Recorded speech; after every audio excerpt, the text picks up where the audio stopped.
Cinderella की fairy tale भाग 4। घड़ी ने डोंग कहा। सिंडरेला ने ऊपर देखा। फिर से डिओएंज, घड़ी ने आवाज की।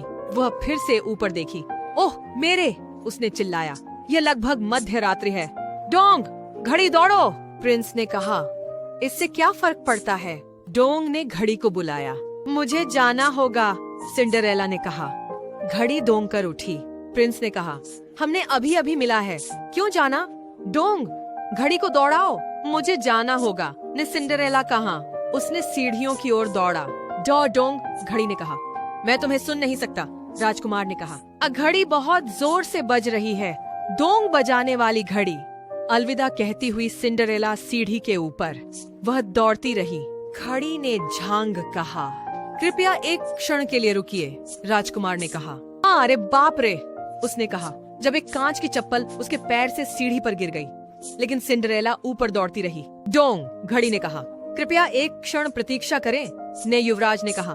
डोंग, घड़ी बज गई। अलविदा, सिंडरेला ने आखिरी बार मुड़कर देखा। फिर वह दरवाजे की ओर दौड़ी। घड़ी चुप हो गई। यह मध्य रात्रि थी। रुको, ने युवराज ने कहा। उन्होंने उसकी ग्लास की जूती उठाई और दरवाजे से बाहर निकल गए।